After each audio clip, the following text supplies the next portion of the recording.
Welcome back to another Closeout Convo. It is the final Sunday of 2025, which means it is the final closeout day of 2025. The final full week of 100 miles, which means today I'll be talking about the 2025 year and how my running went within that year. And yeah, it is currently around 11 a.m. I have yet to do any running today. Planning on going out soon to do my first run. I have 19 miles to go. Probably going to do two different runs, around 9 miles. And currently, it is raining. It is about 37 degrees. One of those gross December Michigan rainy, cold days. A perfect day to do 19 miles.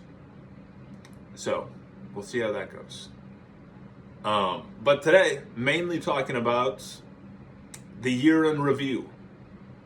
So, thankfully, have run every single day. Have hit 100 miles every single week, pending the next 13 hours.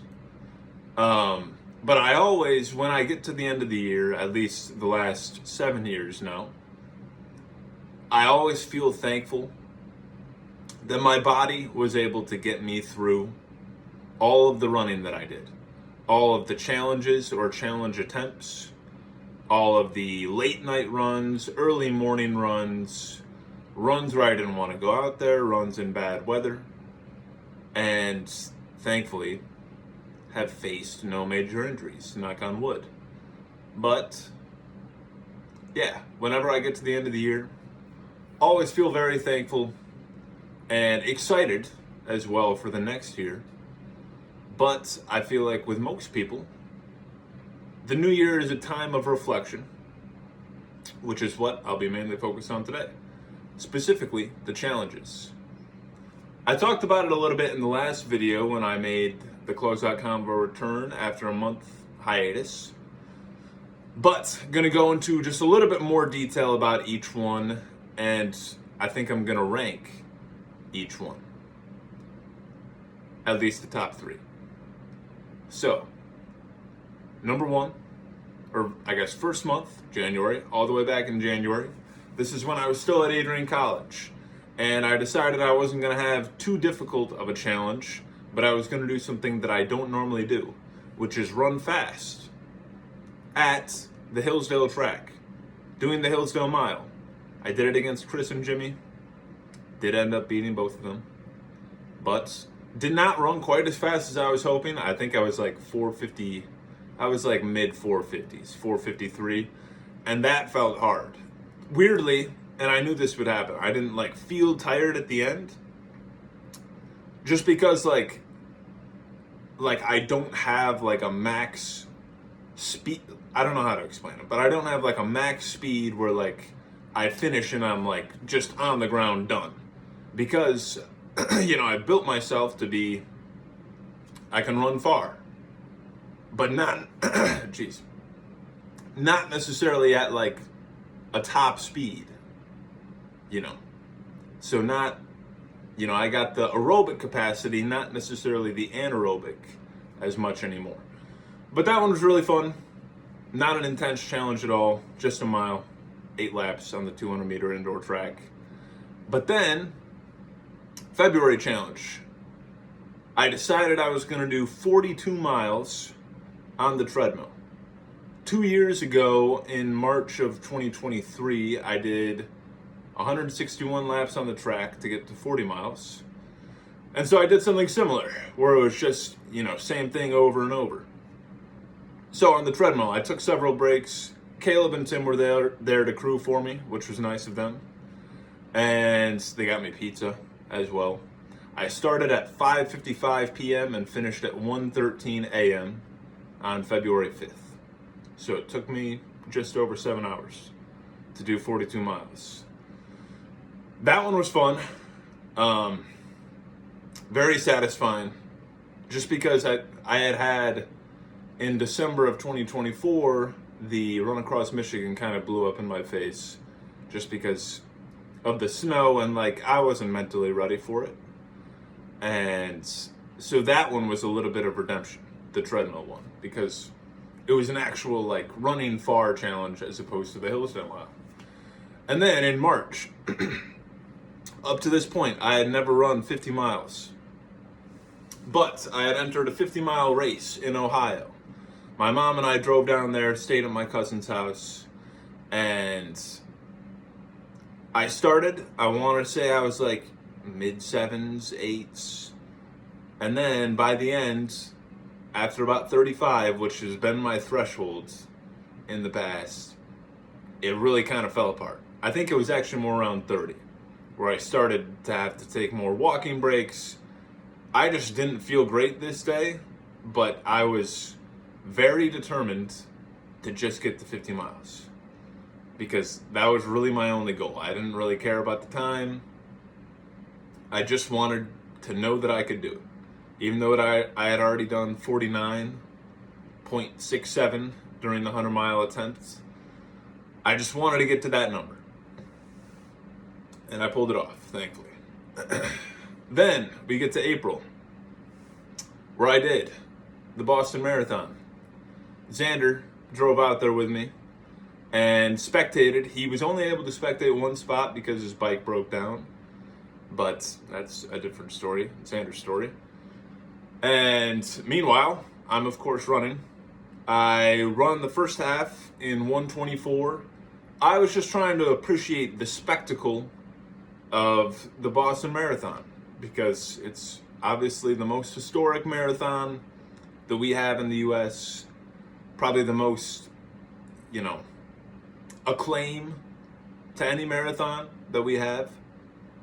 And it was special, and I was just trying to soak that in. I saw several people that I knew out there from Michigan, which was awesome. But yeah, I hit a half, and it was in 1:24, which is about what I was thinking I was going to go. Because up to that point, my PR was 2:47, and I knew from what I had heard, just don't go out hard at Boston. That's what everybody who had done it before told me. Don't fly and die. And so I had that in my mind, that I felt very in tune with my body that day, that I knew what I had in the tank, and I didn't want to spend it all in the early to middle portions. But then when I hit 13, I was like, okay, here we go.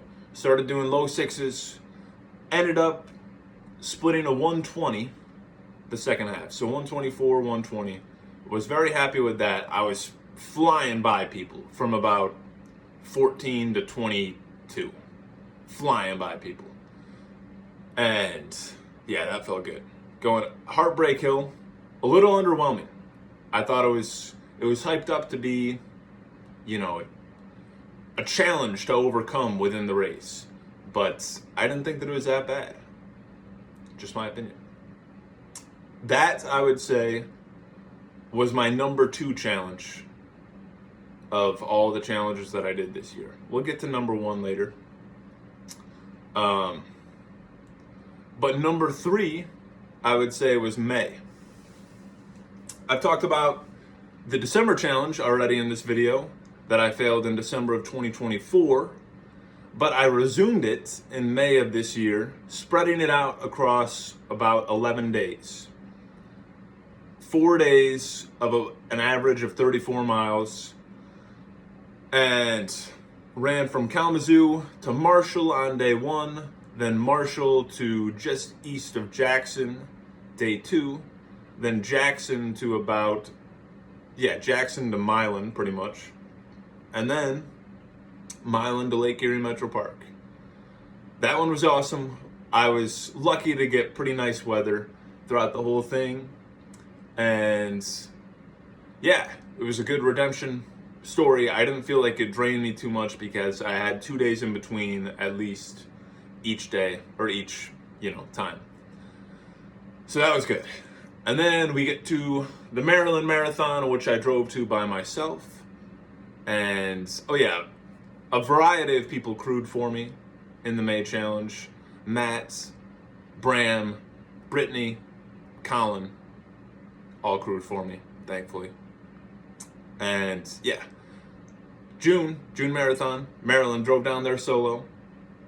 That one was an out and back 12 loops, and it was rolling hills. You go down a long hill, then back up a long hill, then back down, and then you turn around and do the whole thing all over again. Not gonna lie, it was miserable. It also got up to like 80 degrees, even though we started at 6 a.m. It was not fun, but it was more of a just go out there and do it type thing. July, of course, we have GLR. RWA, we went from 2nd in 2024 to 5th in 2025. Despite that, I think that our team was slightly better this year, and I was proud of how we did, honestly. We still got the big mugs. Hopefully, we'll be even better next year. But that was very fun, as always, GLR.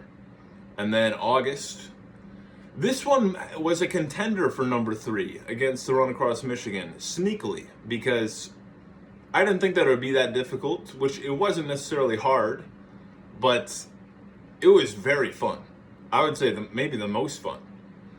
Because I love running in new places, I did the Alphabet challenge, you could call it. Across 4 days, I ran in cities in Michigan alphabetically, doing a 5K in every city, and started in Ann Arbor, then Brighton, then Chelsea, Dexter, and so on. You can go back. It was August 16 to 19 if you want to see every single one that I did. Finished in Zilwaukee on the 19th at about 8:30 at night. And the last day I did 9 5Ks, so just over a marathon. And yeah, it was super fun to run in new places that I had never been. And yeah, just the coordination of it all too. Like, you know, looking at the map and like seeing what would make the most sense beforehand.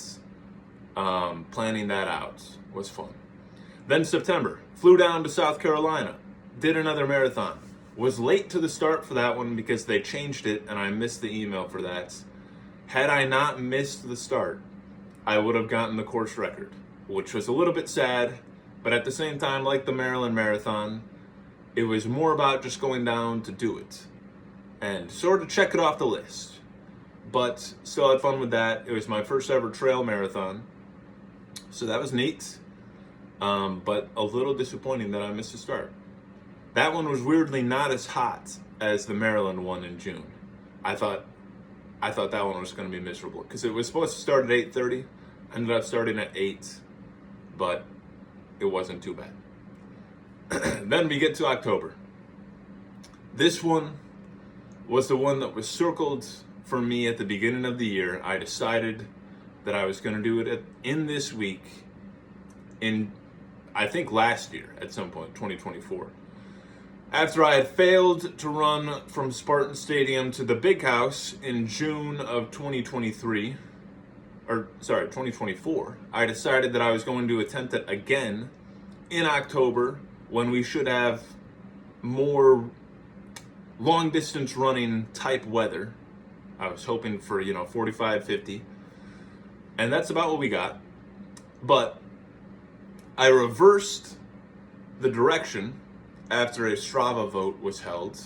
I think the final vote, it was something like 40 to 30-ish. So it was close. But the Big House to Spartan Stadium won, I think mainly because the game was being held in East Lansing, as they trade off every year, So it made more sense to go the direction that the Michigan team was going, as, they're the visiting team, than going the other way, which I was kind of hoping for that anyway. I was okay with either direction, but ended up being that, had a 3-man crew, Xander, Klopaski, and Tim, all 3 got there halfway through. We had pizza on that one, and I had Mountain Dew. I basically, I don't know how many calories I ate, but I ate a lot throughout that whole thing. By the end, it was just about finishing. Klopaski and I had to go through the Red Cedar River because of some construction on a bridge. That was one of the highlights, because we were 6 miles out, and I'm like, this is not stopping me from getting to the end. And so we went about waist deep, and yeah, it was worth it. Getting to the stadium, Spartan Stadium, was such a good feeling. Having the three of them with me was awesome. Very, very happy that I did that one. Then we get to November. I flew to New Hampshire by myself and did the Manchester City Marathon. Met a couple of people out there, which was nice. This one was, I would say, a medium-sized marathon, not as small as the as the South Carolina and Maryland marathons. So a decent-sized one. But yeah, it was really fun. Check that one off the list. Was just under 3 hours, I think. Yeah, like 2:57. But I wasn't really going for time that one. But yeah. And then December did not have a challenge, as you would know if you watched the last video.